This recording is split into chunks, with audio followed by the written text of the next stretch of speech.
Okay, let's go.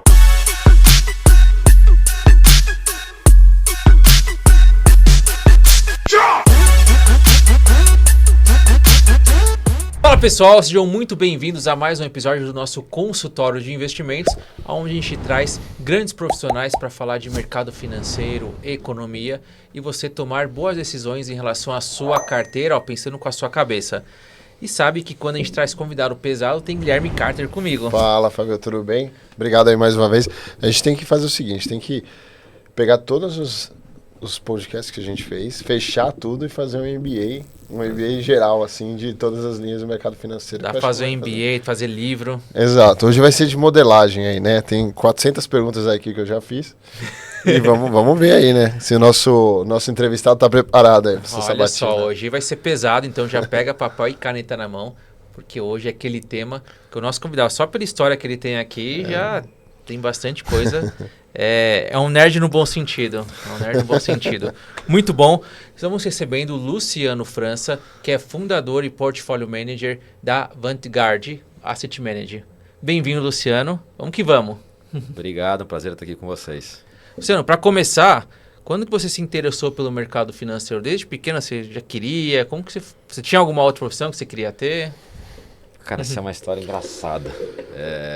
Quando eu era garoto, eu tinha uma promoção de assinar o Valor Econômico e ganhava algum brinde na época, eu não lembro o que era, mas eu queria o brinde. Aí eu convenci meu pai a assinar o jornal para ganhar o brinde porque ele valia mais do que a assinatura. E aí, acho que era um Palm Top, se não me engano. Na época era Palm Top, né? Não existia celular. Quem não conhece Palm Top, digita no Google aí e descobre o que é. Aí, pô, ele assinou e começava a vir Valor Econômico em casa, né? Pô, quem que ia ler aquilo? Aí ele falou, pô, você que assinou é seu, né? Se vira aí com esse negócio. E aí, ficava vendo, a única coisa que eu via era o caderno de cotações das ações. Pô, aí numa época, isso era nos 2000, um pouquinho antes, no final de 99. Cara, ação da Globo Cabo, que era Plin 4, né? Pra quem tá no mercado há mais tempo, sabe o que é. Hoje é a NET, né? Do Grupo Globo. Mas era listada e foi na época da bolha.com lá nos Estados Unidos. Né? E uma ação que era proxy, vamos dizer assim, de tecnologia, era a ação da Globo Cabo. E aí, pô, eu olhava todo dia subir aquele negócio, 10%, 15%, 20%. Aí eu fui para a segunda parte, convencer meu pai que tinha que abrir uma conta numa corretora, né, para comprar ação. Caramba, você tá com quantos anos, você lembra? De 15 para 16. Caramba. Né? E aí, pô, foi um processo, abrir conta no meu nome, foi super difícil. Naquela época não existia corretora como tinha hoje, né, que você faz no aplicativo, né? Tinha que mandar formulário no papel, assinar, reconhecido em cartório. Era um pouco mais, menos trivial do que é hoje. Bem burocrático. Né? Cara, e óbvio, como tudo na vida, na hora que abriu a conta, eu comprei as ações da Globo Cabo, começou a estourar a bolha lá fora. Eu lembro bem, né? Eu comprei a ação a R$4,10, foi vender a R$2, assim. Aí eu falei, puta, agora eu preciso recuperar. Como é que recupera? Vamos operar opções, né? O que é esse treco? Porque, pô, isso sobe 100% num dia, cai 100% no outro. Na época eram opções de Telemar, né? Que é hoje a quase falecida Oi, né? Putz, aí eu comecei a mais pau, né? Falei, pô, eu preciso aprender esse negócio aqui, porque não, né? Onde é que eu aprendo esse negócio? Né? E aí comecei a ler, estudar e me tomei gosto pelo estudo de economia, etc., e pro mercado financeiro. Mas, como todo mundo que entra no mercado financeiro quer operar, etc., mas eu acabei indo para uma outra linha de negócio dentro do mercado e depois, né, com a Vanguard, eu acabei voltando para fazer um pouco dessa gestão de portfólio. Muito bom. Você começou trabalhando em banco? Como que foi o seu início de carreira no mercado? Eu comecei estagiando no BBM, né? Um banco... antigo Banco da Bahia, um dos bancos privados mais antigos do Brasil, né? Mas o BBM foi super famoso aí por ter formado grandes gestores, né? O Rogério Xavier, da SPX, Daniel Schneider, né? Toda a turma, Bruno Pandolfi, enfim, toda a turma que hoje está na SPX, né? Que dá o nome inclusive à marca, o Pinho e o Carlos Voos, da Capital, enfim, tem vários gestores que surgiram lá dentro e o banco sempre foi famoso por isso. Eu não trabalhava na tesouraria, trabalhava na área de corporate banking, né, mas as estruturas de crédito que a gente fazia na época no banco, elas eram mais sofisticadas, eles moviam derivativos, etc. Então, comecei, de alguma forma, a me interessar mais sobre esse mundo, etc. Foi, de alguma forma, estudar um pouco mais sobre isso, fazer uma pós em finanças, depois um mestrado em economia, para, enfim, buscar mais embasamento técnico, teórico, para desenvolver coisas nesse mundo. Maravilha. Então você ficou ali quanto tempo nesse estágio? Entre estágio e depois ter sido efetivado no banco, etc., todo o meu ciclo lá foi em torno de 4 a 5 anos. 4, 5 né, anos. até a crise de 2008, que, enfim, mudou bastante a estrutura do mercado. E aí, quando eu acabei saindo do banco, eu tomei a decisão de mudar de lado de mesa, né? Então, fui trabalhar em companhia, então fui para a tesouraria da Even, né? Então, lá participei de todos os processos ali de follow-on, de reestruturação do passivo, através de estruturas de debêntures e CRIs, etc. E no final da minha jornada na Even, eu fui responsável pela parte de M&A da incorporadora, né, buscando co-desenvolver projetos com outros fundos e outras incorporadoras. E aí, quando eu entendi que o ciclo estava encerrado lá, foi quando eu acabei saindo, isso 4, 5 anos depois, aproximadamente, também lá da Even, para fundar a gestora. Né? E quando a gente fundou a Vanguard, no primeiro momento, a gente tinha uma estratégia que tinha um pouco mais essa visão de gestão de portfólios de derivativos e por toda a parte que a gente tinha desenvolvido ou pensava em desenvolver nos controles sistemáticos dos portfólios derivativos que veio começando a ser introduzido tudo que a gente faz hoje e que a gente acabou dando o pontapé inicial para fazer isso há aproximadamente uns 5, 6 anos atrás.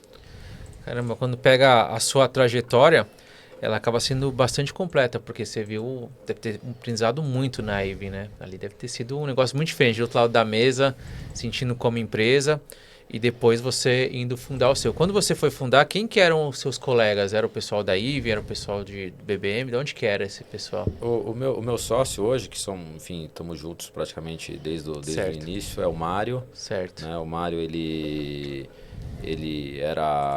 me conheceu no INSPER, né? na nossa pós de finanças que a gente fez, enfim, quase 10 anos antes da gente ter fundado a gestora, mas a gente sempre teve muita troca de figurinha. Ele foi da Asset Santander e depois ele também foi responsável por montar a mesa de derivativos da Ágora, do Bradesco, né?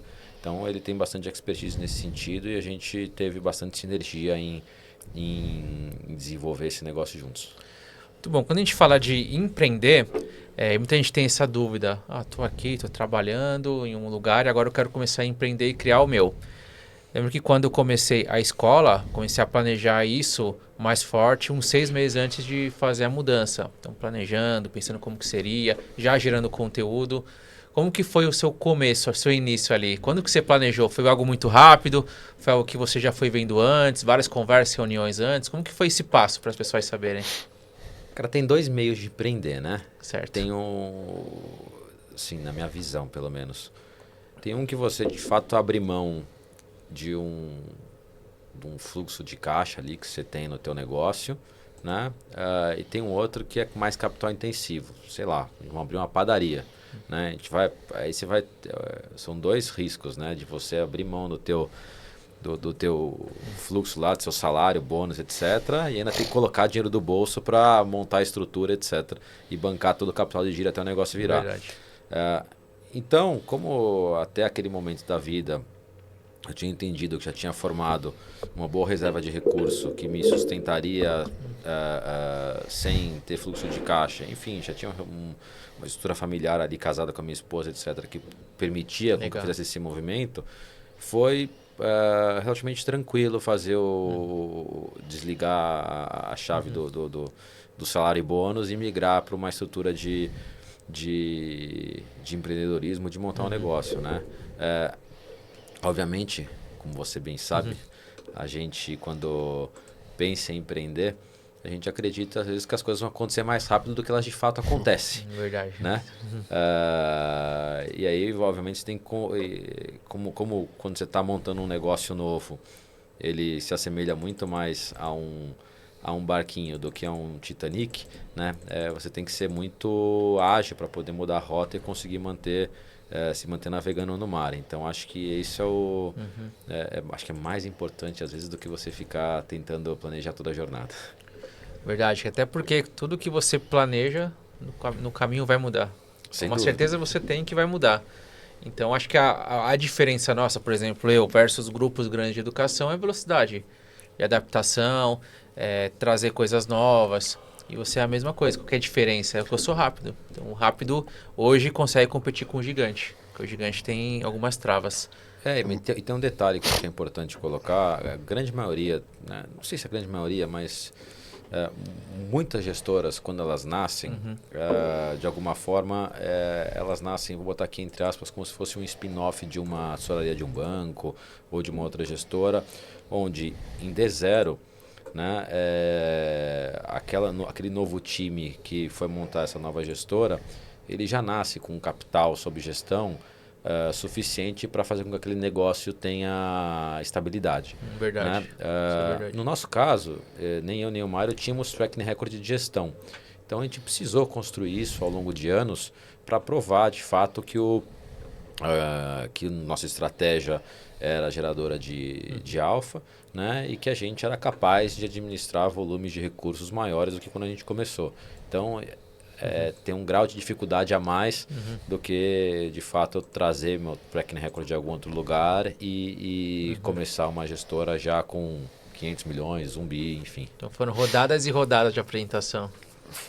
E até hoje, né? É um trabalho constante de ser conhecido, de se apresentar, das pessoas entenderem o que a gente faz e disso, de alguma forma, se tornar... tanto os alocadores de recursos institucionais quanto as pessoas físicas se aculturarem de que esse modelo de investimento, esse método de seleção de ativos vai ser o novo, uma nova fronteira aí a se explorar nos próximos anos no Brasil, porque isso já acontece há mais de 20 anos nos Estados Unidos. E até para explicar para o pessoal como que funciona esse modelo, qual modelo que vocês trabalham, qual que é o nome dele, para o pessoal saber aqui. O que a gente faz é conhecido mundialmente como Factor Investing, né? Tentando explicar aqui de uma maneira mais prática, né? Ele vai separar ativos que são listados na bolsa, seja ela qual for, né? Por características de companhias, né? Enfim, vamos dar alguns exemplos. Aquelas empresas que são baratas, né? Então você vai chamar elas de value, né? Existem as empresas que são caras, elas são caras porque tem uma expectativa futura de crescimento, são as empresas de growth, né? Ao longo de décadas, né? Primeiros pesquisadores norte-americanos que fizeram os estudos sobre valor e crescimento, por exemplo, publicaram o paper deles em 1993. Né? E o que eles demonstraram, com os dados que eles tinham até a época, dados de mais de décadas, é de que as empresas de valor, né, elas geravam retornos acima das empresas de growth, como grupo de ativos, né? Não como indivíduo. Sim, né? Sim. Então, aquelas empresas, vamos dizer, aquelas 150 dentro do S&P, que são 500 ações, aquelas 150 empresas, 200 empresas mais baratas, geravam retornos maiores enquanto grupo do que aquelas empresas mais caras. Né? E eles identificaram que isso era um fator de risco. Né? Você está se expondo a companhias, né, que não tem uma taxa de crescimento tão alta, que estão baratas por alguma razão, e isso de alguma forma premiava o investidor que buscava esses ativos mais baratos. Né? Outra, que é mais clássica, né, e todo mundo conhece, é o tamanho das empresas. Então eles identificaram que as empresas de menor tamanho, as small caps, elas tendem ou tendiam, né, na ocasião do estudo, a ter performances superiores às empresas de large cap, as empresas maiores. Puta, a empresa é muito grande, ela não tem muito mais para onde crescer, as taxas de crescimento delas são mais baixas. Né? As empresas menores, por terem uma capacidade de crescimento maior e de penetração maior dentro da economia, têm um prêmio em relação a isso. Então, eles identificaram que esses dois fatores inicialmente geravam retornos maiores, né? Primeiro, individualmente enquanto grupo, do que o índice de mercado, e numa relação, poxa, eu posso fazer isso comprando as mais baratas e vendendo as mais caras. Eu posso fazer isso comprando as mais baratas, as menores e vendendo as maiores. Né? E ao longo das décadas, principalmente nos anos 90, né? Isso tomou a criar uma proporção muito maior. Primeiro, porque começou a ter um acesso à informação mais fácil em termos de dados, né? Enfim, com a internet, com acesso ao computador. Então, os anos 90 nos Estados Unidos foram os grandes marcos de descoberta de pesquisas, etc. E deram origem a algumas gestoras sistemáticas lá fora. Né? E isso acabou sendo hoje, praticamente, em torno de 20% a 30% do mercado são estratégias quantitativas, onde parte dessas estratégias quantitativas usam essas estratégias de fatores na sua alocação. Bacana. Eu gosto de falar de uma forma para um público mais leigo, né? Como é que funciona o modelo de seleção de fatores, né? Eu dou um seguinte exemplo. Se a gente, por exemplo, for numa universidade, ou seja, numa escola, né? Que tem 1000 alunos, e a gente quiser montar um time de basquete, né? A gente pode, no olho, selecionar 10, 20 pessoas que são boas, que no nosso futebol aqui no Brasil são os famosos olheiros, né? Que ver as peneiras e selecionar os jogadores. Ou você pode olhar para os dados, né? Ver quais são num teste de lance livres, quem eram os que mais acertaram cesta, num teste de 3 pontos, quem mais acertou cesta, ou uma mera variável de altura, né? Poxa, você vai montar um time de basquete provavelmente com jogadores mais altos, não com os mais baixos. Né? E isso é uma característica que te diferencia um portfólio. Né? Provavelmente o time dos atletas mais altos dentro de uma universidade vai ganhar do time dos atletas mais baixos. Né? E se você incorporar outras métricas de acerto de dois pontos, acerto de 3 pontos, com percentual de acerto, certamente os que acertam mais, quando estiver em jogo, vão ser melhores do que aqueles que acertam menos. É um pouco na linha daquele famoso filme lá do Brad Pitt, que ele montou um time com esse filme é muito bom, né? Com jogadores de beisebol, usando só dados. De alguma forma é assim que a gente seleciona ativos, e isso que é o Factor Investing. Quer trazer? Aí, deixa eu te perguntar, né, antes de entrar no modelo de você, mas vendo o histórico aí de vocês, você trabalhando no BBM, trabalhando no Corporate, depois em outros bancos, né, eu vi lá no ABN, depois foi para a Even, né, onde é que o Factor Investing caiu, assim, né, assim, vocês já viam isso, já tinham algum apego a isso, já tinham praticado isso, né, só para contextualizar o público. Claro. Bom, isso é um tema que é relativamente novo na indústria do Brasil, né? E a gente também não era familiarizado, né? Quando a gente montou a gestora. O que foi, eu acho que de alguma forma, que fez com que a gente conhecesse esse modelo de negócio e fosse pesquisar mais a fundo, quando a gente montou a Vanguard, a ideia inicial em termos de produto, e a gente até acabou fazendo isso por algum tempo, era criar um fundo onde a gente fosse market maker de opções. Né? O que seria isso? Hoje um investidor ele tem um portfólio de ações, ele quer operar uma call, uma put, etc.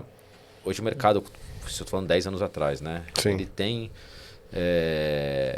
praticamente tem um formador de mercado, tem um cara lá dando preço para comprar e para vender esses ativos. Há 10 anos não existia preço para isso. Né? Então a ideia era de montar um fundo que pudesse ser provedor de liquidez para derivativos. E a gente começou a fazer isso. Né? E no processo de sistematizar o fundo, de operacionalizar, a gente começou a participar de uma série de encontros sobre sistematizações, etc. E a gente foi, em 2015, né, na iminência de montar a gestora, a gente foi no encontro da Bloomberg, né, promovido pela Bloomberg, com a Acadian, que é uma gestora de Boston que faz isso já há algum tempo. E foi quando a gente foi introduzido ao Factor Investing. Pô, achei aquilo assim, inovador em termos de gestão de portfólio, né, é uma parte mais de equities.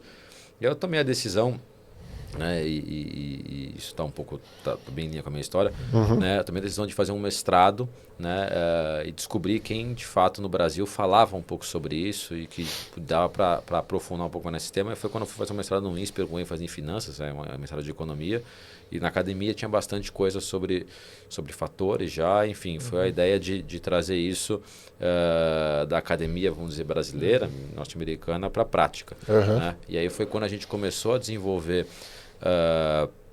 os modelos dentro de casa, isso ao longo desde o final de 15 até hoje, enfim, mas até o final de 18, e foi quando a gente deu o pontapé inicial para o nosso fundo, que surgiu ali em meados de 19 e completou 5 anos recentemente.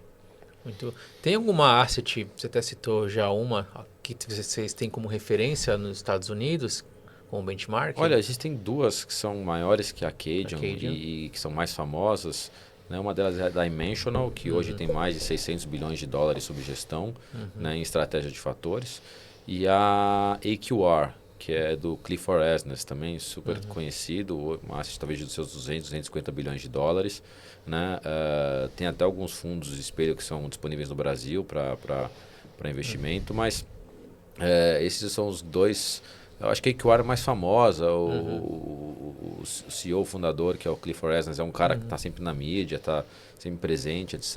Eles têm um pouco mais dessa presença de marketing mais ativa e são mais conhecidos. E no Brasil tem algum peer que vocês consideram ou não? No Brasil, o primeiro fundo que começou a fazer isso foi a Constância. Tá. Né? Só que a Constância, ela era, vamos dizer assim, um blend entre a gestão puramente sistemática e a gestão discricionária. Então, dentro do universo sistemático existia uma parte de análise, ou existe ainda, que faz um stock picking com o que a gestão entende ser razoável em termos de alocação de ativos.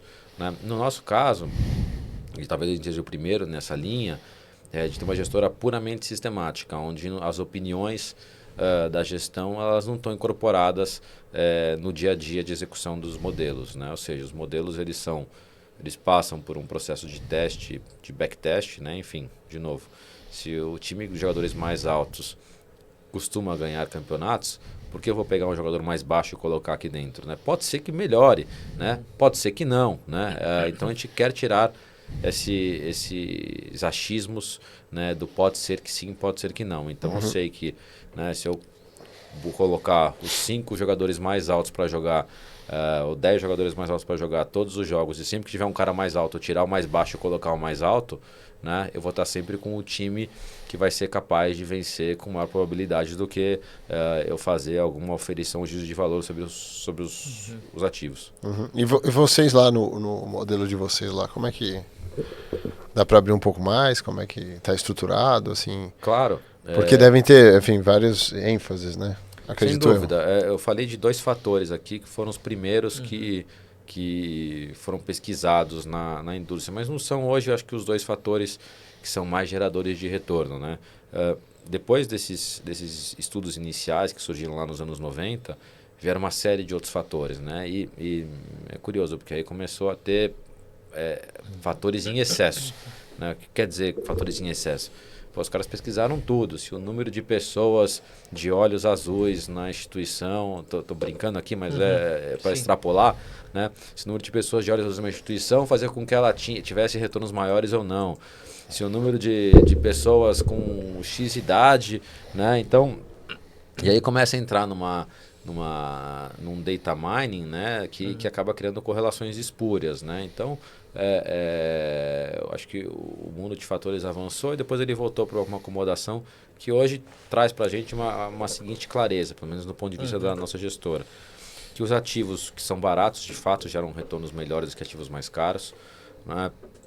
De que ativos que a gente chama na nossa ciência aqui de momentum, mas que talvez o investidor tradicional conheça como tendência, né? Os ativos, quanto grupo de ativos que estão mais subindo, eles continuam tendo retornos excedentes, né? Continuam rendendo mais nos períodos seguintes do que os ativos que estão caindo, né? Algumas anomalias, por exemplo, como ativos de mais baixa volatilidade, né? Então, ativos que têm menos volatilidade têm empiricamente, né, observado que eles apresentam retornos maiores ou até que, ou, se não forem maiores, são equivalentes ao retorno de mais alta volatilidade. Poxa, você pode comprar ativos, né, que têm uma volatilidade menor e ter um retorno praticamente equivalente ou melhor do que aqueles que têm volatilidade maior, porque eu vou comprar aqueles que são vistos como, por exemplo, mais arriscados, né, usando a métrica de volatilidade. Né? Dentro dessa linha, a gente pode ir para um cunho mais técnico e olhar ativos de beta menor e beta maior também com a mesma ótica, né? Então, ativos de menor beta, e o que se observa, por exemplo, nos Estados Unidos, é que essa relação é meio flat, ou seja, ativos de menor beta, né? Eles têm retornos equivalentes aos ativos de maior beta. Poxa, vou comprar aqueles que têm uma sensibilidade menor ao índice, né, dentro de uma mesma classe de ativos e, obviamente, meu portfólio vai oscilar muito menos, eu vou ter uma relação risco-retorno muito mais eficiente do que um ativo que toma mais risco. Né? Empresas de boa qualidade de balanço, né? E aí parece super trivial, mas não é algo que é trivial nesse sentido. Para os investidores em si, mas empresas que costumam ter retorno sobre patrimônio maior, empresas que são menos alavancadas, empresas que têm menor retorno sobre ativo, que são mais eficientes na geração de fluxo de caixa, por exemplo, até uma categoria que a gente costuma segregar de qualidade, mas que é fluxo de caixa, companhias geradoras de caixa operacional, etc., costumam ter retornos maiores, né, do que aquelas que têm os balanços ruins, que são detratoras de caixa operacional, etc. É uma obviedade, mas mesmo assim é algo que a gente observa que historicamente, ao longo de décadas, geram retornos maiores do que os portfólios antagônicos, vamos chamar assim. Entendi. Então, praticamente são essas 5 características, né? Legal. Valor dentro da Vanguard. A gente no Brasil, a gente entende que o fator tamanho não é algo que traga tanto retorno, não trouxe empiricamente, historicamente, porque o Brasil é um país um pouco oligopolista do ponto de vista de setorial, né? Então você tem setores dominados por grandes companhias, né? Ou às vezes companhias que são pequenas dentro do espectro relativo, mas que são players dominantes dos seus setores e acabam sendo os grandes geradores de retorno dentro desse portfólio. Então, a gente não considera tamanho um fator para o Brasil na nossa visão, mas no mundo afora ele é um bom gerador de retorno.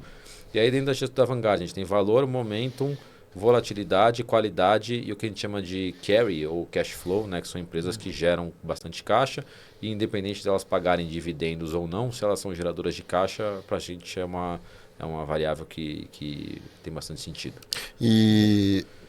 Não, eu só coloquei aqui que você falou de correlações puras, um clássico aí, um site que explica na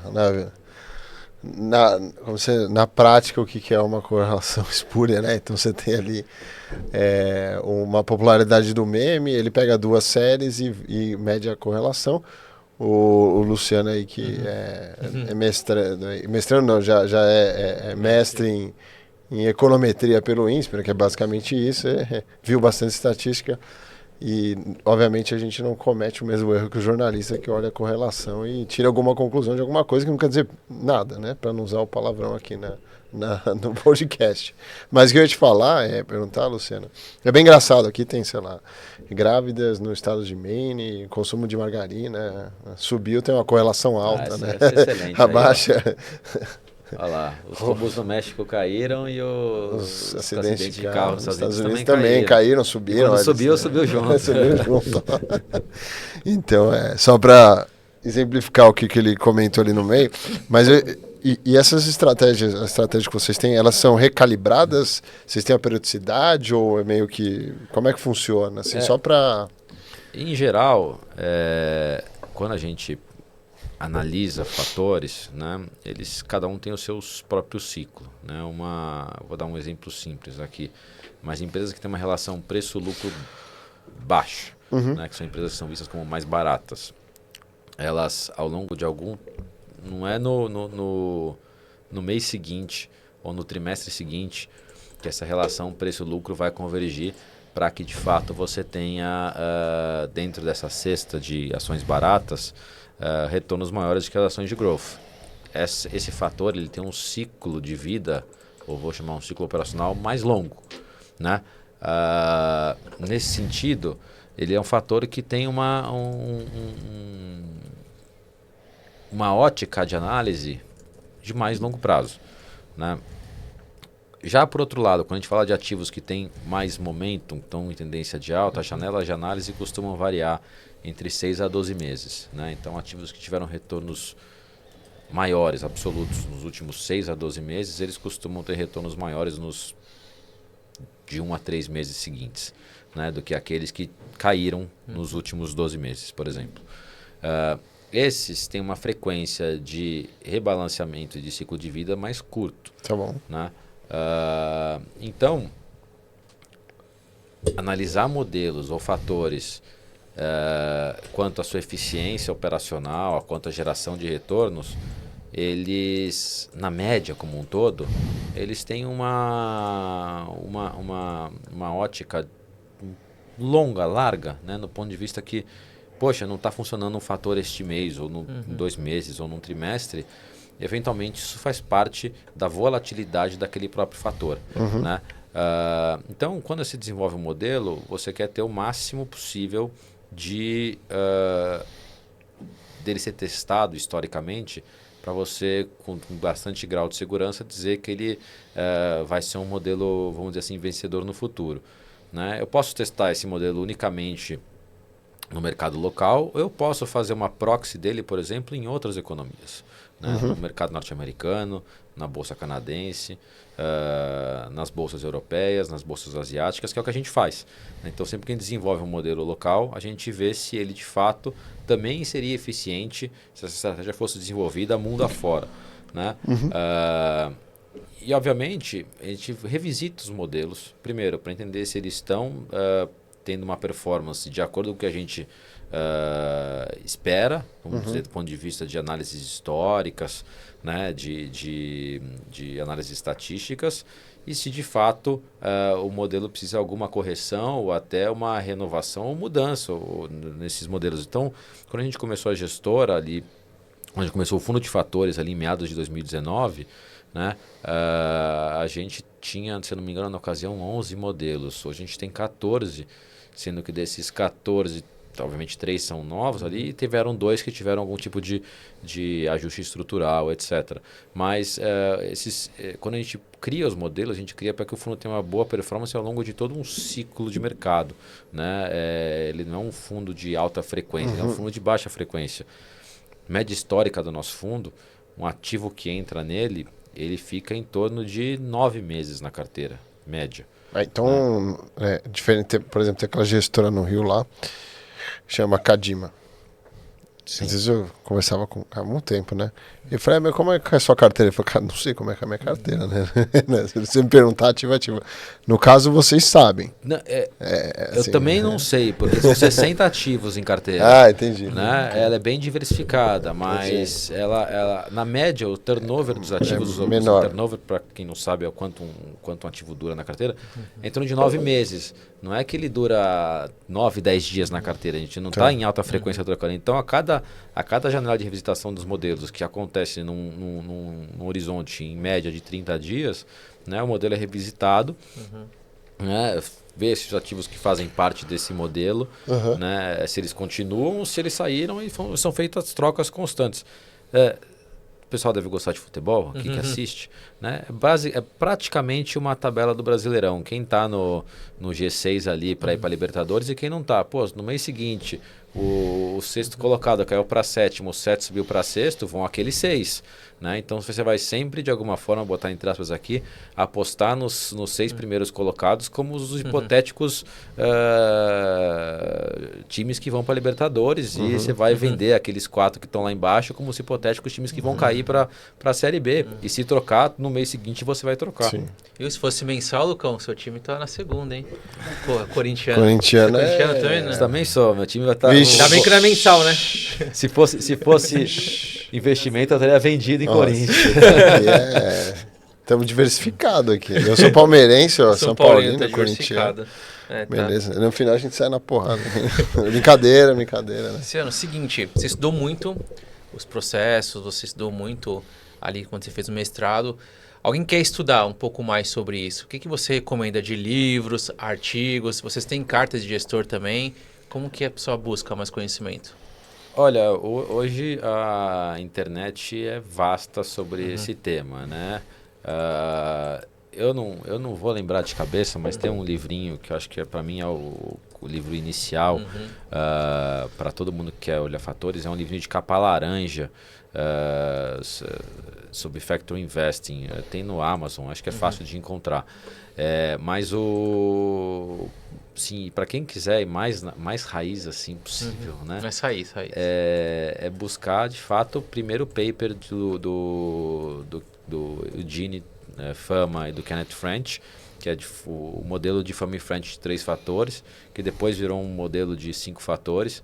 E esses papers, eles são, enfim, o primeiro de 92, o segundo de 2015, se eu não me engano. E ali ensina, vamos dizer assim, o modus operandi mais básico possível de como é que é fazer um portfólio de fatores. Né? Esses papers, o que eles são interessantes, e faço um link com o que a gente tem desenvolvido dentro da gestora hoje. Né? Quando foi entrando um pouco na teoria, até vir esse paper do Fama e French, o que as pessoas entendiam como modelo de medir performance, vamos chamar assim, de fundos de investimento, de gestores de ações, era o CAPM, né? Então, poxa, se um fundo tem um beta muito alto, ele vai ter uma performance maior do que a da bolsa, e se ele gerar um retorno acima do que aquele retorno que ele esperado pelo beta dele, vamos chamar aquilo de alfa, né? Se o beta for muito baixo, o que gerar acima também a gente chama de alfa. Né? E aí, quando o Fama e French criaram esse modelo, foram rodadas diversas regressões com esses fatores do Fama e French para descobrir qual era o estilo de gestão dos gestores. Então, muitos gestores que ganhavam dinheiro no modelo tradicional deixaram de ganhar dinheiro quando eu falava assim, este cara tem um estilo de gestão mais voltado a empresas de menor tamanho, as small caps, ou mais voltados ao valor. Né? Ou seja, você poderia criar um portfólio idêntico ao daquele gestor, só se expondo a fatores de risco. Acho que esse foi o primeiro, foi a ideia do Fama e French, não de criar modelos que gerassem retornos. E como é que eles faziam isso? Né? Eles continuavam rodando essas regressões contra o retorno do mercado para saber qual era o beta do fundo, e mais 2 fatores, né? O fator de tamanho, que nada mais é que um portfólio comprado e vendido em small, e comprado em small vendido em big, comprado em velho vendido em growth, né? Ele só pega o spread disso, né? E vê qual que é a sensibilidade que você tem com esses fatores dentro dessa regressão aí com 3 fatores, né? A essência de fatores, ela é long short. Ela é comprada em um portfólio, vendida em outro. Né? E quando a gente começou, o nosso primeiro fundo, ele é o nosso FIA, o flagship da casa até hoje, né? Tradicional, long only. Né? Então a gente só usa a parte comprada, que se a parte que de fato é observado empiricamente, só a parte comprada, ela vai ter um retorno melhor do que a da média, mas e se eu puder comprar e vender os caras que vão ser piores do que a média, né? Piores do que o índice Bovespa? Então, quando a gente olha o nosso FIA Long Only, né? Completou 5 anos há pouco tempo e tem números claros durante 5 anos, o fundo subiu aproximadamente 90%, a bolsa subiu aproximadamente 25%. Se eu ficasse comprado em um, vendido em outro, eu ganhava o CDI daquela operação, né? Mais o prêmio dos 90 menos os 25. Poxa, se eu conseguir, não, fatores é isso. E se eu achar o grupo lá dentro desse, que rendeu 10, que rendeu 0, que teve retorno negativo, e comprar o portfólio, meu portfólio longo de 90, né, que deu 95 anos, e ficar vendido num que deu 0, por exemplo, eu vou ganhar CDI mais 90 nesse período. né? Hipoteticamente aqui, deixando... Sim. Então, há cerca de 1 ano e meio atrás, a gente lançou o nosso fundo, que a gente chama de Avant-Garde Absoluto, né? Que é um fundo multimercado e que explora fatores nesse espectro long-short. Ou seja, hoje a bolsa subiu 10%. O que vai acontecer com o fundo? Não sei. Hoje a bolsa caiu 10%. O que vai acontecer com o fundo? Não sei. A ideia é que ele tenha zero disposição ao retorno de mercado, né? Que seja um fundo de fato, que seja para capturar prêmios, né? E dentro do fatores no final do dia tende a ser uma arbitragem, né? Poxa, eu estou comprando um grupo que eu entendo que está desvalorizado em relação a outro grupo que está supervalorizado. Eu vou comprar este grupo, vou vender aquele outro grupo e isso de alguma forma vai convergir para me gerar retornos excedentes. Então, uma arbitragem mais de médio e longo prazo, né? Diferente, por exemplo, de uma arbitragem entre Petro 3,4 e Itaú 3,4, né? Enfim. E você aí você compara com o quê? Com o CDI? Com o CDI mesmo. Isso, que vamos supor que a gente compre parte do nosso portfólio nessa estratégia de fatores, né? Nos fatores bons. E eu pegue outra parte do meu portfólio, né? E venda aqueles fatores ruins. Né? Então, no final do dia, o meu fundo vai ser um fundo de caixa com ativos comprados e vendidos. Tá. Coloca aqui, Lucão, na tela, então, a ideia os fundos, para a gente ver. Se o long only. Então, quais são ali que a gente comentou? Vai lá em fundos. Em fundos, o primeiro que tem é o Multifatores FIA, que é o mais antigo da casa. Né? Ele Esse é o de 5 anos. Esse fundo tem 5 anos, um retorno aproximado de 90% contra 25% da Bolsa, com aproximadamente 6% de volatilidade a menos do que o índice. Né? Porque o fator de baixa volatilidade faz parte do modelo, então ele faz com que o fundo tenha uma volatilidade menor, né? E tenha um beta muito menor. O beta histórico do fundo ali foi 0,67. Pô, a primeira vez que eu vou no podcast, eu achei super legal a gente conseguir ver os números ao vivo, porque senão tem que ficar lembrando todas essas coisas de cabeça. Não, é bom ali, ó, 0,67 está tudo ali. E pode subir um pouco, Lucão? Então a característica é que com R$1.000 já pode entrar? Então, isso, e um grande diferencial dos nossos fundos é por eles serem muito diversificados, a gente não precisa ter um prazo de resgate tão alongado quanto a média da indústria, que pede D30, D60. Né? Então, um fundo que cotiza em 10 dias corridos e paga em 2 dias úteis depois. Né? Então, ele tem essa flexibilidade de ser um fundo mais líquido do que a média da indústria. Alguém quer investir nesse fundo, quais plataformas que ele pode encontrar hoje? Hoje, a principal plataforma, né, até porque o administrador do fundo é o BTG Pactual, né, a gente tem os clientes também têm acesso via Warren, por exemplo, Genial. Na XP, depende muito do escritório, precisa pedir para o gestor do escritório conseguir liberar o fundo, é um pouco menos trivial que nas demais, mas é possível também via XP, enfim. Bacana. Então esse é o fundo 5 de agosto de 2019, rodando bem. E o outro que você comentou 1 ano e meio, que é o outro é o Multifatores Absoluto. É um fundo multimercado. Long and short. Esse é um fundo long short. Ele tem o mais bacana desse fundo, né? A tributação dele é igual de um fundo de ações. Né? Porque ele mantém 70% sempre do fundo, ou 67% do fundo sempre comprado naquela cesta de ativos que é muito parecida com a do FIA, né? E vendido numa quantidade que faça com que o beta do fundo seja zero e o fundo não fique exposto aos riscos de mercado. Né? O fundo, até o bom que está atualizado, está sempre atualizado. Né? Então, até o dia 13 de agosto, o fundo teve um retorno de 20,5%, um pouco acima aí do CDI, que foi 19,12%. Faço uma ressalva que nessa janela aqui desse praticamente 1 ano e meio que o fundo tem, né, o fundo não só está superando o CDI, como bastante o índice de hedge funds da indústria, que é o HFA, que, se não me engano, está com 60% do CDI acumulado nesse último 1 ano e meio. Então, apesar de ter tido aí praticamente 2 anos desafiadores por causa do cenário macro externo, etc., e tem impactado bastante a indústria de fundos multimercados no Brasil em termos de performance de captação também, a gente conseguiu ter retornos aí bem adequados ao contexto. Legal. Bem, tem gente que acompanha, que é especialista, assessor de investimentos, é uma aula mesmo, porque no CEA cai isso aí, Fama Frente, cai CAPM, e aqui a gente também dá prática, né? Então é muito legal, essa é uma aula, né? Se o cara está conseguindo acompanhar é porque está bem. E sabe o que é legal? Porque eu já vi isso na faculdade anos atrás e nunca ninguém me ensinou o que eu ia fazer com esse negócio da vida. Verdade. Né? E eu também achei que não fosse fazer nada com isso da vida. Até a hora que você acaba se deparando com novos modelos de alocação, novos modelos de gestão de portfólio, né? E que são de alguma forma coerentes com o que tem acontecido com o mercado de capitais, né? Você fazer uma estratégia de stock picking tradicional, value investing, né? Quando você tem um universo de 20, 30 ativos investíveis, é uma coisa. Você fazer isso num universo de 200 ativos investíveis, 500 ativos investíveis, é outra coisa, né? Então, quanto mais se desenvolve o mercado de capitais, mais difícil o gestor de stock picker, né, de value investor tradicional, tende a outperformar o mercado.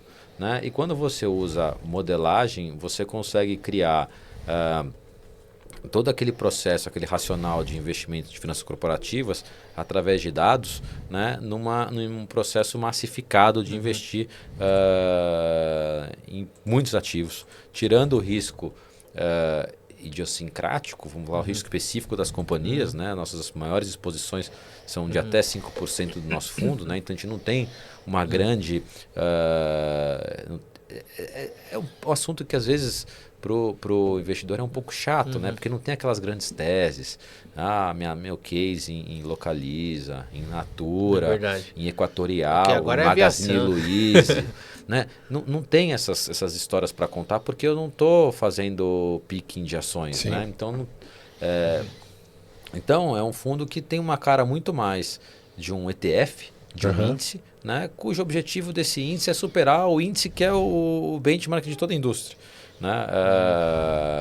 E como a gente vê, os FIAs tradicionais, nessas janelas de 5 anos, tem aquele famoso estudo da S&P, lá, o SPIVA, né? Só 20% ou nem menos que isso, acho que 15% dos fundos superaram o seu benchmark no Brasil nesses últimos 60 meses. Né? Pô, e a gente fica feliz aí de estar no top 15. No top 15, maravilha, hein? Eu até perguntei em relação a isso, qual você acha que foi o maior erro desses gestores para ficar abaixo do multimercado? Eles apostaram muito errado? O que você vê que foi o maior erro que eles encontraram? O mundo de escolher ações, né? Ele é um mundo pouquíssimo trivial, né? Você pode encontrar oportunidades como a gente encontra através de dados, né? E você vai ter um único cavalinho, né? Ou alguns poucos que juntos eles precisam performar e outperformar o índice, né? E obviamente vão ter ciclos de mercado e vão ter momentos da vida, e a gente está falando aqui praticamente de viver uma pandemia global que mudou uma série de quesitos em termos de cadeia de produção, inflação global, modo de mudanças no perfil de consumo das famílias, etc., né? Que talvez foi pouco trivial, ou pouco difícil de se ler, né? E aí cria-se um pouco mais de dificuldade para um gestor que navega tradicionalmente num ambiente não tão estável assim, mas com uma certa visão de longo prazo um pouco mais clara, vamos dizer dessa forma, né? Do que foi, por exemplo, quando você está sentado aqui em 2020 e 2021 olhando para frente, o que vai ser, né? Não sei se vocês lembram, mas as ações da Zoom na época, que é verdade. Sei lá, multiplicaram por 10. Todo mundo achou que as pessoas o resto da vida iam ficar fazendo lives no Zoom. Metaverso, né? Com Facebook, ou até o nome. As ações das empresas que faziam incorporação imobiliária de lajes corporativas despencaram, porque as pessoas nunca mais vão trabalhar no seu escritório, né? Loucura, né? E, enfim, e demorou aqui praticamente 3 anos para o mundo talvez estar voltando para uma normalidade do que era em 2019, né?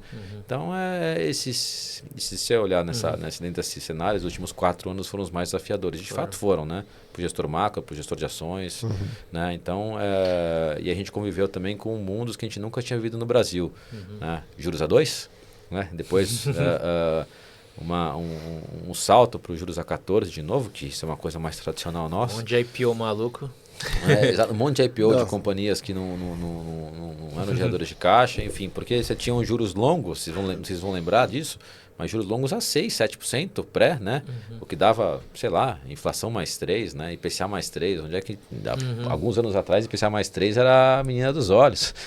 Hoje já está lá quase no... Bom, já deve estar, deu uma apaziguada, mas estava em quase 7, né? E, não, a gente teve choque de oferta e depois choque de demanda, então foi uma loucura, né? E a gente viu, sei lá, o maré turbo valorizar, né? Assim, os carros antigos valorizaram de uma maneira, você falou, muito bizarro. Agora, eu comentei lá que tem um rapaz lá no nosso escritório, na Smart Brain, se chama Rogério, e ele é muito fã da Vanguard, né? E ele fez algumas perguntas. Eu vou só replicar uma pergunta que ele fez aqui, né? Que é específico dele. Tá? Aí você pode mandar um abraço pro Rogério lá da Smart Brain. Um abraço, Rogério. E ele fala assim, olha, eu fiz o meu modelo lá de factoring e eu cheguei no retorno anualizado de 30%. E ele fica se indagando se, que teste mais eu posso fazer, se você puder dar um caminho para ele, para realmente ver se não foi só sorte ou se o fato o modelo dele tem consistência. Dá uma mentoria para ele. Não sei, lógico que com esse dado é pouco, mas... Partindo só dessa informação, mas vamos ver se o Rogério se consegue te ajudar. A gente pode, de fato, criar um portfólio com 30% de retorno, dependendo do nível de risco que a gente está assumindo, né? De como é que são as distribuições desses retornos. Poxa, o que para o investidor, né, como produto comercial, às vezes, o que eu falo, se eu tivesse o meu portfólio em fatores, ele seria diferente do que é o fundo, né? Porque nenhum investidor sobrevive se ele ganhar 100% num ano e ficar 2, 3 anos ganhando zero. E depois, no 4º ano, ele ganha 100% de novo e fica 2 anos ganhando zero. Vai chegar um momento que no 2º ano ganhando zero, ele vai embora e vai para a renda fixa, né? Então, quando você busca criar um produto, né, um fundo, né, você tem que tentar criar a maior consistência possível, não maximizar retorno. Porque se você buscar maximizar retorno, né, você fatalmente não vai ter clientes ou investidores que estejam dispostos a correr aquele tipo de risco, porque o investidor prefere sempre dar uma consistência maior nos retornos dele.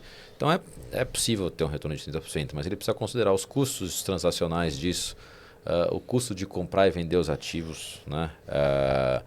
Eventualmente você consegue, vamos supor que ele esteja investindo em empresas muito pequenas, né? Às vezes ele vai usar um preço de referência para fazer o modelo dele, só que ele não vai conseguir executar esse preço, comprar ou vender a este preço, por exemplo, né? Uma coisa é você comprar e vender numa simulação, outra coisa é você comprar e vender no mundo real. Às vezes você não tem volume suficiente para fazer liquidez, para fazer aquela transação. Não sei que ele tenha conseguido isso com Petro, Vale, Itaú, Bradesco, etc., que provavelmente não seja, né? Mas é razoável você ter modelos brutos que tenham retornos próximos de 25%, 30%. Mas isso é colocar taxa se for um fundo, por exemplo, taxa de administração, custos transacionais, custo que a gente chama isso de bid-ask, né? De como é que quanto você consegue comprar, quanto você consegue vender, etc. Isso tudo vai fazer com que esses 30 caia para uns 23 e daí está muito em linha com o que o fundo teve de retorno nos últimos 5 anos, em torno de porque a gente sempre olha na ótica do quanto a gente deu acima do IBX, né? Então do Ibovespa que seja, né? Porque olhar retornos absolutos às vezes para um FIA funciona, mas às vezes os últimos 5 anos aqui um prazo bastante largo, né? A bolsa subiu 25%, está em torno de 4% ao ano de retorno. Poxa, não é nada. Não é nada. Quando você olha, por exemplo, para os 5 anos anteriores, de 19, botar 16 a 20 praticamente, né? Que foi quando teve a pandemia, etc., a bolsa subiu 12, 13% anualizado. Então, se eu consigo gerar 10, 12% de retorno acima, eu estou falando de dar um retorno de 25% em relação aos 13% que a bolsa deu. Quando eu olho para uma ótica dos últimos 5 anos, que foi 4%, eu dei mais ou menos uns 12, 13% acima também, né? Só que com exposição à bolsa muito... Com a bolsa, né, muito ruim, porque, querendo ou não, o grande driver a gente conseguiu gerar retornos acima do índice, mas eu gostaria que ele tivesse 200 mil pontos, não 130. Né? Então, dependendo da ótica, do prazo que ele olhou, etc., é possível ter esse retorno, mas tem que tomar cuidado com os custos transacionais. Exato. Então, sair um pouco do sell side para o buy side. Tem que botar em prática esse troço aí para ver se vai, né? É isso. Acho que é melhor. Mas aí o mundo de fatores tem um desafio muito grande, né? Que você põe em prática e os ciclos de vida dos ativos são relativamente longos.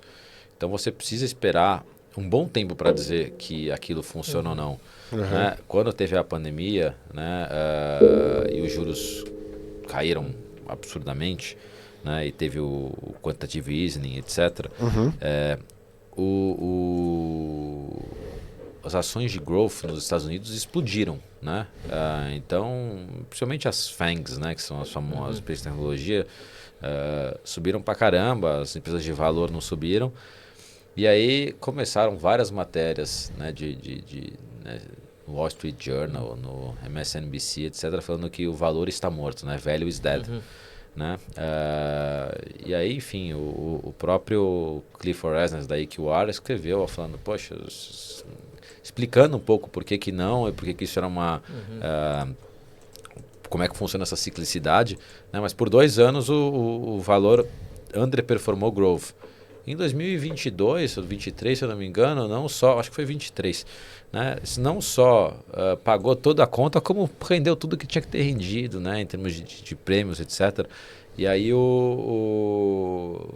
se tivesse, quem achou que o valor estava morto por causa de 1, 2 anos de história, perdeu, vamos dizer, aquele cômputo geral, por causa que o ciclo de valor é muito longo, chega até...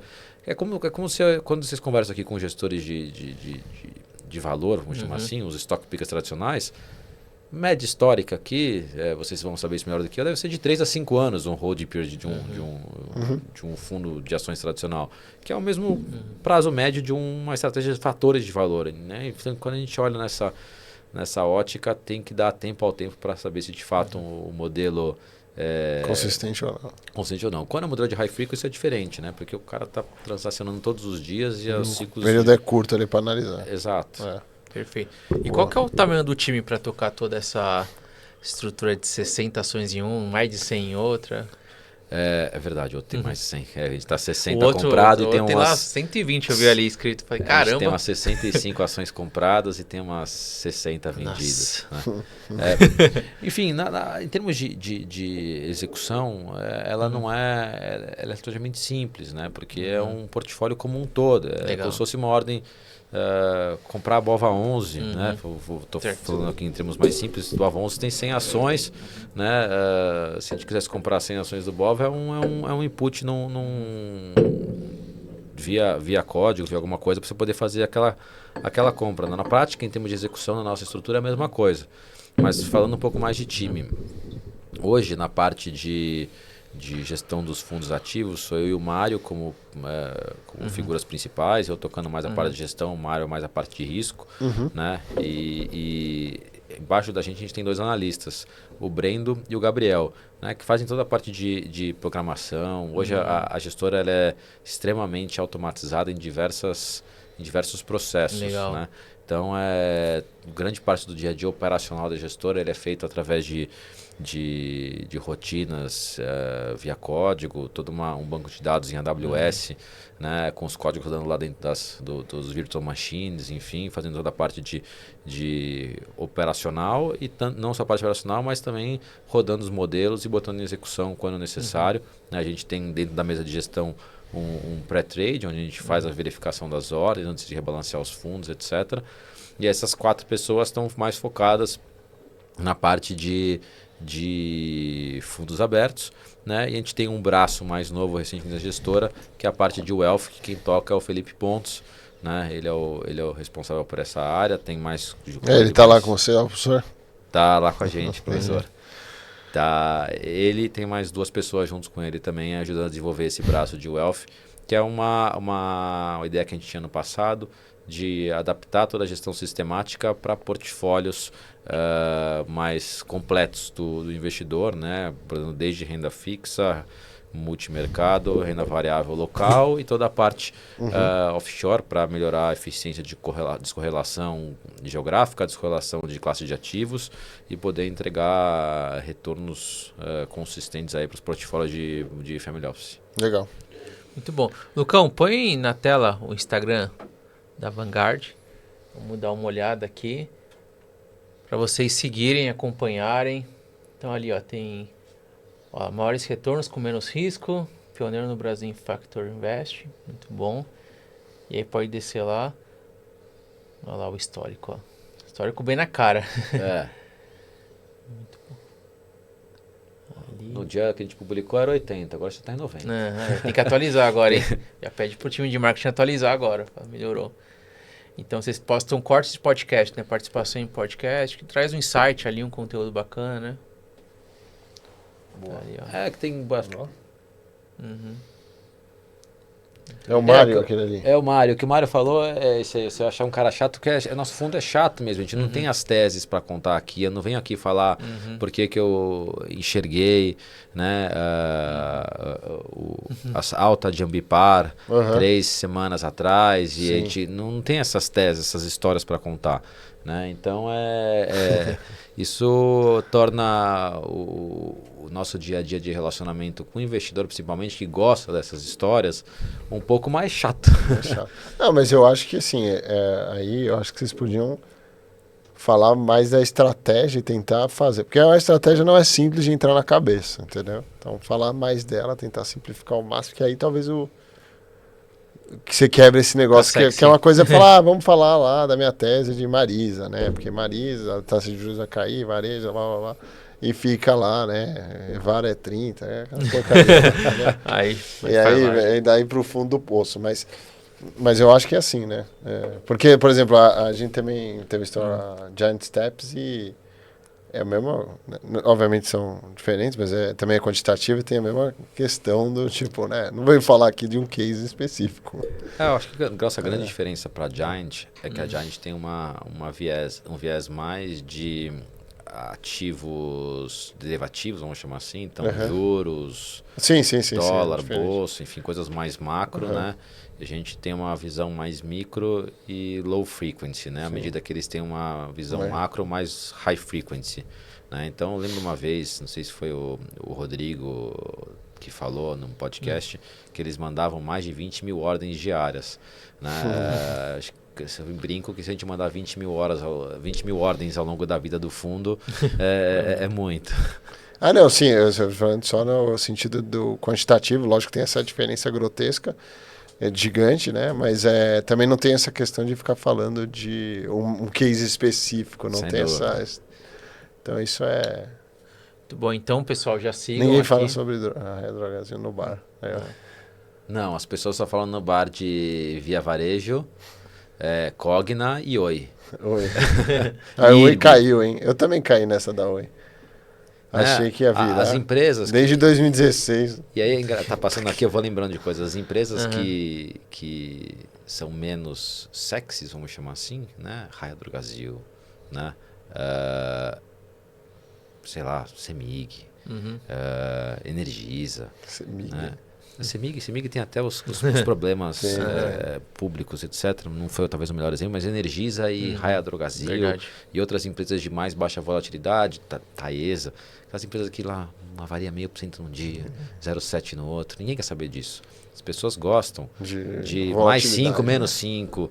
O que eu te falei, esse quarteto aqui de Cogna, Via Varejo, Oi e IRB. Né? Então é isso que as pessoas falam no clube, no tênis, no bar, né? Que ação que você está comprando, Cogna, não sei o que lá, essas coisas. Não... Eu fazia o morning call muitos dias. Aí no morning call sempre a gente fala as 5 maiores e 5 piores. É sempre os mesmos. Ou tá no maior ou tá no pior. Magazine Luiza, ou é top 5 ruim ou top 5 bom. Então é o que mais falado mesmo.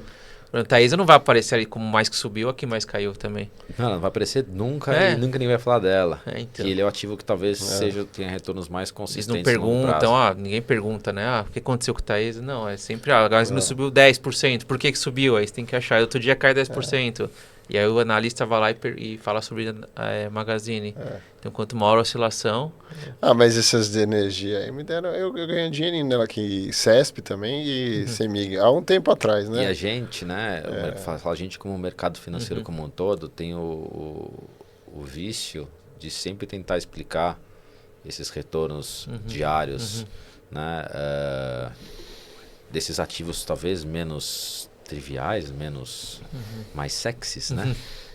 E não tem explicação. Tá dentro do... Vou falar aqui uma coisa um pouco mais séria, mas tá dentro do cone de volatilidade dele. Um ativo que tem 60% de vol, se espera que ele tenha um movimento de 3%, 4% num dia, e é parte do comportamento daquele ativo, né? E não tem explicação para tudo. E as pessoas sempre buscam explicação. Por que Cogna subiu 4 hoje? Por que ela caiu 4 hoje? Aí vai alguém contar uma história... bonita e bacana. Fica chato o morning call falando todo dia a mesma coisa, né? Então, mas todo dia no morning call acho que... subiu porque é volatilidade. Subiu porque é volatilidade. Conversa todo dia igual. Que nem fala também, conversa de sexy. Private banker lá, tipo de pizza de alocação. É chato pra caramba. Não, bolsa, né? E bova, né? Vamos colocar um pouquinho a mais agora nesse portfólio. Então é uma conversa meio chata, né? Não, a sua dá pra... daria pra... É uma atividade chata. Né? As pessoas acham que elas têm que investir e ficar todo dia olhando para ver se, lendo notícia, mudando a carteira. Né? E investimento é uma atividade de maturação longa, não curta. Né? Então não adianta você fazer seja comprar um ativo e por causa que no dia seguinte ele subiu 10%, o cara vai lá e vende. Né? E se cair 10%, ele nunca vende. Aí ele segura, aí cai mais 10, aí cai mais 10, ele nunca vende. Quando cai, ele nunca vende. Quando sobe 10, 15%, ele sai. Né? E aí você vai criando essas aversão à perda. Aversão à perda e vieses comportamentais que fazem com que as estratégias de fatores, por exemplo, como o momento em baixa volatilidade, criem mais ênfase, gerem mais retorno, porque essas estratégias são oriundas de vieses comportamentais.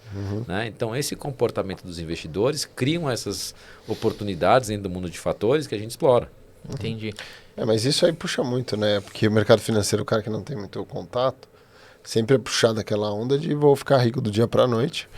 E aí, aí ele vê isso. Então, aí o cara quando entra numa carteira, tem carteira recomendada de opções, né? Enfim, existe. Né? O cara vê que ele vai ou ganhar ou perder do CDI, no máximo, assim. E aí a galera vende, porque individualmente você vai pegar, vai dar 100, 400, outro vai dar menos, quer dizer, vai zerar.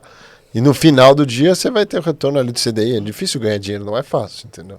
Então que trouxe muita gente para começar a investir, que quer essa questão de volatilidade, 10 para cá, 10 para lá, são as criptos, né? As criptos entregam isso pro cara. Subir 10, cair 10, aí o cara acha emocionante. Tem que tirar um pouco desse viés de cassino do mercado financeiro, porque, enfim, você está investindo em companhias que estão gerando caixa, que estão entregando resultado, e você precisa ter essa visão mais longa. E se você não conseguir fazer isso sozinho, que eu acho que para a grande maioria das pessoas difícil, muito difícil, ou beira impossível, porque elas têm outras profissões, elas têm outras coisas para fazer, né? Elas delegarem esse investimento para gestores de fundos que podem, ou se não se identificarem com nenhum gestor de fundo, ela pode fazer isso passivamente, comprar BOVA11, investe no índice, né, e segue um índice passivo e não vai criticar nem elogiar ninguém, mas também vai entender o que tá alocando, né? Ou também tem o cara que está começando, a gente gosta muito, né? O fundo imobiliário. Também. Mais fácil de entender. Mais fácil, bem fácil de entender. Até renda variável, vai lá, sente um pouco de volatilidade, né? Às vezes pode dar uma estressada, né? Vantagem corporativazinha aqui. Mas enfim. Lucão, então aqui a gente já segue a Vanguarden, então tá aí na tela, coloca lá em cima, Lucão, por favor. Pessoal seguir, então o arroba, aqui Avantgarden, AM, Asset Manager. Já coloco... É a Vanguard Asset Manager, AM. Coloca o do Luciano também na tela. Então, tá aí, Luciano. Praticamente eu só replico o que a gestora aposta, né? Luciano Enfim, B. França, aí tá ali. Pode acompanhar. Coloca da Smart Brain. Smart Brain. Seguiu o Luciano aí. Eu segui aqui. Já põe Smart Brain. O nosso tem que seguir lá, meu. Estamos hoje com 12, 13 mil. E hoje do Gui Carter. Pode colocar o meu. Eu preciso de um coach aí, do Fábio aí. Pô, tinha uma época boa que a gente aparecia nos fundos mais investidos. Como é que era? Da Smart Brain. Tinha um ranking. A gente tem lá, como a gente tem obviamente isso é dado anonimizado, né? A gente tem uma base, tem autorização para isso. A gente pega a nossa base e como a gente consolida a carteira já há 15 anos de multifamily office, gestor de patrimônio, a gente faz um estudo mensal, aí vai no Valor, Infomoney, N redes, aí sai com diversos nomes, né? Onde os mais ricos investem, porque afinal a gente tem lá, se você olhar um patrimônio médio de 10 milhões para cima. Legal. Então aí pega só a quantidade, entendeu? Não tem muito fluxo, mas quanto mais fez boleto e tal. E aí tem... A gente ficou bastante nesse ranking, espero voltar logo. Vamos ver. Vai chegar a 1000 publicações, hein? Tá quase lá, ó. Quase vamos lá, hein? Mais 3 já chega. Time de marketing lá, meu. Tem que trabalhar. E do guicarter.br. Então segue aí o pode Gui. seguir aí, boa. Tá falando Seu arroba é criativo. Previdência. Ó, lá na segunda-feira eu fui lá, fui palestra com o Campos Neto lá. O homem com a palavra. O homem com a palavra.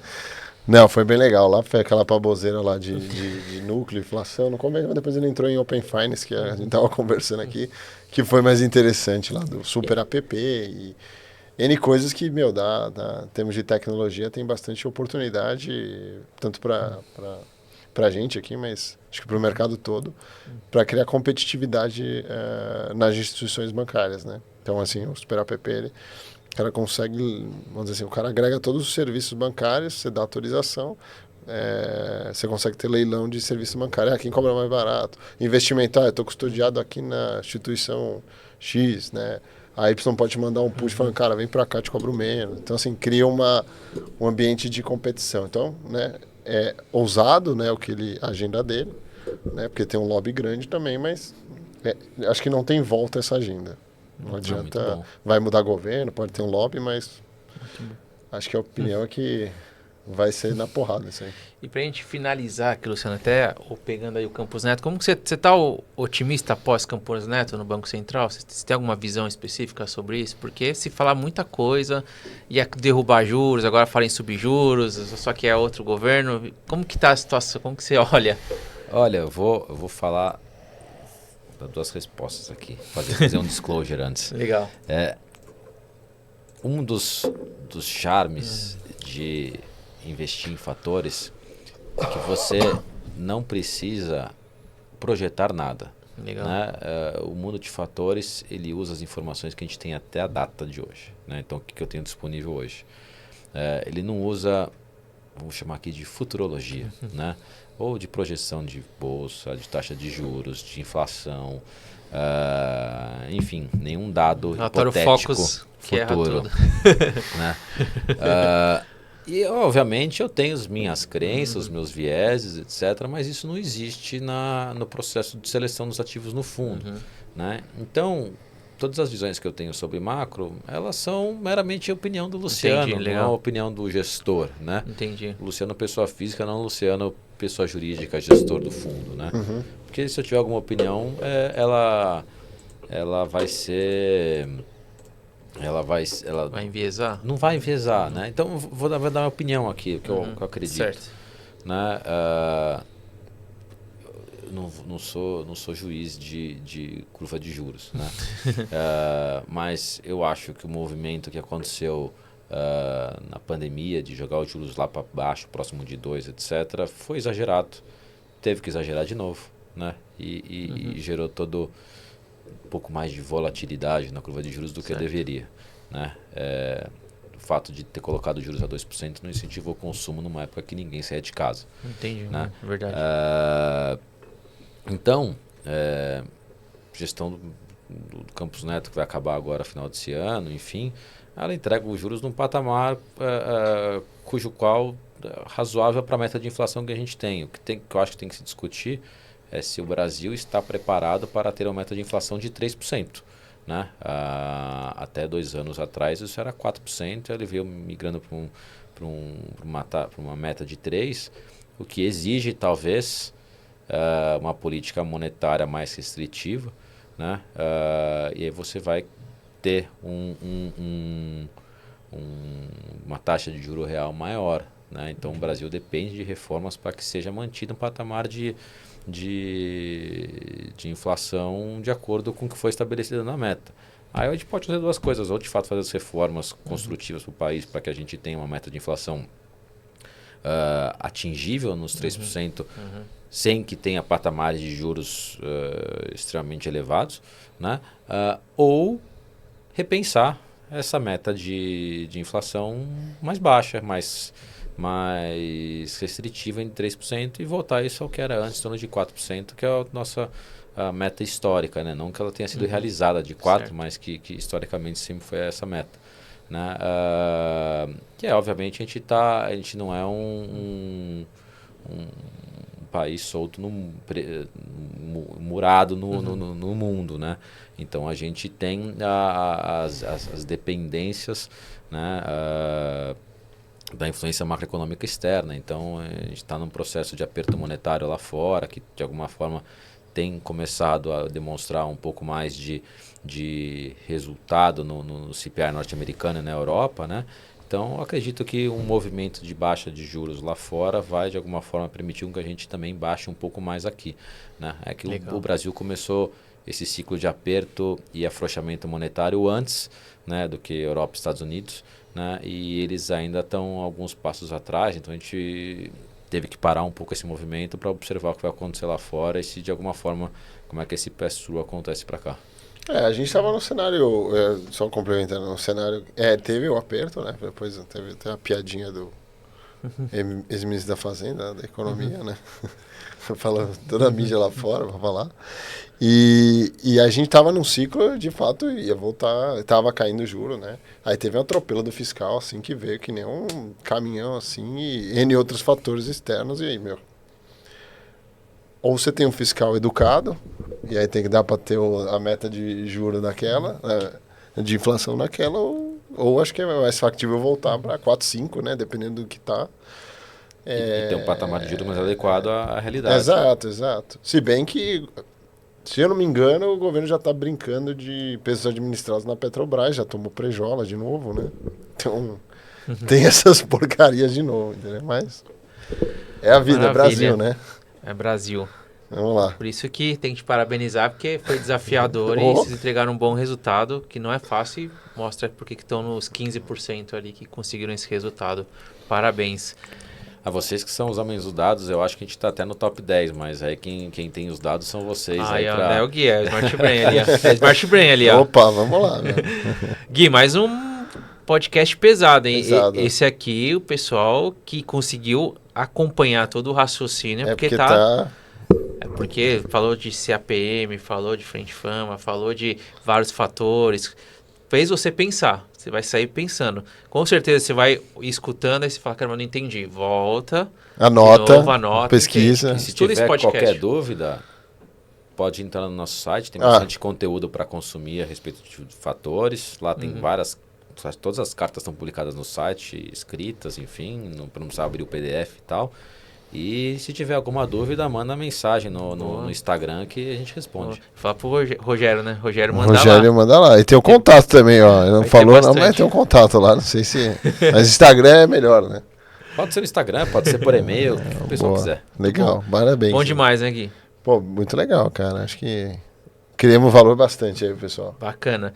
Lucão, conseguiu entender uma parte? Eu acho que eu vou precisar assistir umas 2 vezes. Hoje foi mais pesado, né?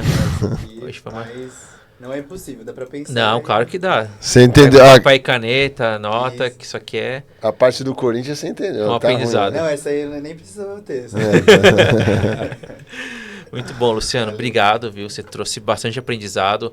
Parabéns pela sua história, pela sua trajetória e pelo resultado que você está entregando e que se está ruim, o mercado. Você está entregando bom, então quando melhorar, quando bater os 200 do Ibovespa, a gente está muito bem. A gente fez a brincadeira do futebol aqui, mas acho que o futebol, o Brasileirão resume tudo.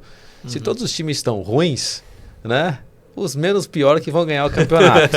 Né? E no fundo é isso. Quem vão ser os caras que são menos piores? São os 4 primeiros colocados, 6 primeiros colocados. Os de baixo vão cair. Esteja o campeonato com bons jogadores ou maus jogadores. Eu acho que o investimento é bem essa questão essa brincadeira da tabela do Brasileirão, sabe? Então, quem tiver dúvida sobre fatores, pensa na tabela do Brasileirão. Muito bom. Agora, obrigado, Luciano. Tamo junto. E casa aberta aqui no Unibanco. Tamo junto e parabéns mais uma vez pela sua história. Obrigado pelo convite. Foi um prazer estar aqui com vocês. Valeu, Tamo junto. Pessoal, até o próximo episódio do nosso consultório de investimentos. Obrigado por acompanhar todo o conteúdo. E anota tudo, porque hoje foi uma aula. Tamo junto e até o próximo episódio. Tchau, tchau. Okay, let's go.